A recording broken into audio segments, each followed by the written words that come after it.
Hey guys, it's Mr. Peterson here. Shout out to HMS and GMS.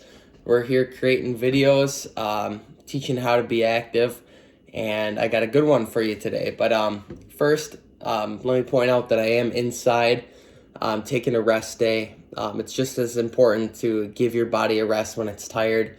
You know, if you feel yourself that you're working out every day, you're doing some sort of physical activity, you find yourself constantly hungry, maybe low energy, cold. I think that's a sign that you need to give your body a day off and do some active rest. You could still go on a walk, play catch, that type of thing, but it's keeping your heart rate down, giving your body that relaxation that it needs. So very important to incorporate that as you're staying at home and doing activity. Today's focus, though, is once again getting your heart rate up. That's always going to be the key.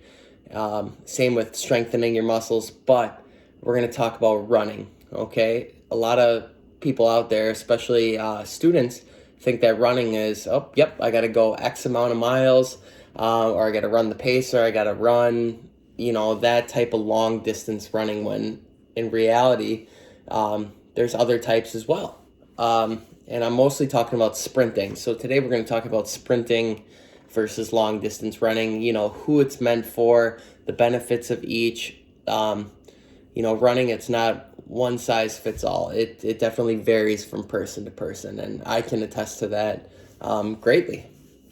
So I have my computer up because, biology is not my field of study, but I do enjoy reading about it, and I enjoy some of the content that's out there. So when it comes to a human and how they're made up with their muscles, okay, there's two types of muscle fibers that people are made up, and it's fast twitch versus slow twitch muscles, okay? And a lot of you might be wondering, which one am I? And a simple way is, you look at your pacer test. Let's say you're someone that's, you play a lot of sports, but you're always getting out early in the pacer because maybe, your muscles are fatigued, or, and it has nothing to do with your lungs or heart. It has to do with your muscles just simply tiring out. And if you fall into that category, you might have fast twitch muscle fibers, and you might not even know it. Or if you're someone, I have a couple students that are just cranking out 80, they don't even look tired. They probably have more endurance of their slow type, the slow twitch muscle fibers.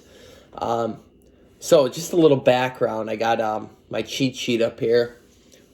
Slow twitch muscle fibers, those are your aerobic muscles, okay? Meaning they take in a ton of oxygen.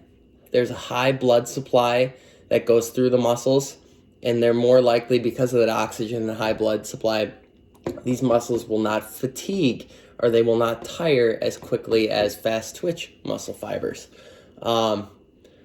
The reason for that is fast twitch is the exact opposite. It's anaerobic, okay? So the opposite of aerobic, lacking oxygen, okay? And there's also a low blood supply as well for these muscle fibers. So these are your people that you run maybe a 100-meter dash or 50 yards, whatever it might be that you're asked to do. Basketball, you're running up and down the court, whatnot. You give it your all because your muscles propel you to sprint at a high speed, but then you find yourself exhausted right after that sprint. And that's just because your muscles are firing so fast that because of that limited oxygen supply, they're unable to catch up, and you have to stop. You have to stop eventually. Now, there are ways to train, both types of muscle fibers, and, your training is going to dictate how your muscles develop. So getting into it, okay, now that we know a little bit of background in the science of the muscle fibers, it is okay to train and run two different types of ways. I know when I am working out or choosing what type of run to do, that I like to mix it up personally, just because if I were to go out and say I'm going to sprint every single day because I know my muscle fibers are fast twitch, okay, that's great, but we go back to your body. How much can it handle? Is it a good thing to be sprinting every single day? or maybe it is okay to have more of a heart healthy long distance run mixed in. So balance is key. Same thing with distance runners. If you're someone that can go miles and miles without getting tired and your legs are feeling good, your upper body's feeling good, try sprinting one day and see how you feel. It's gonna shock you. Go find a hill by your house and run up as fast as you can on that hill.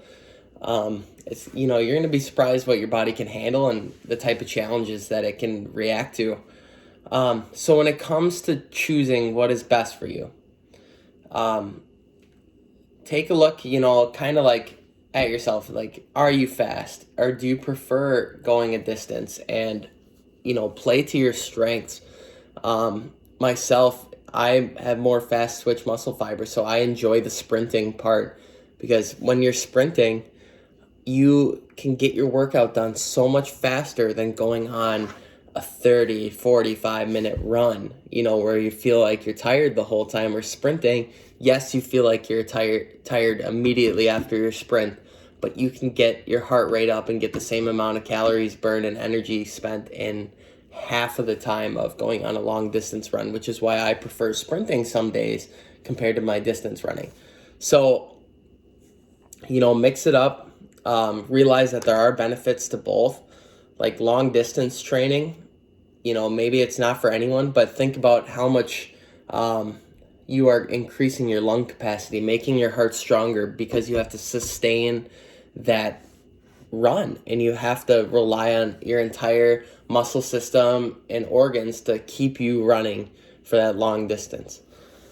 A lot of times too, people do want to sprint and they want to try to do something different than, running X amount of miles.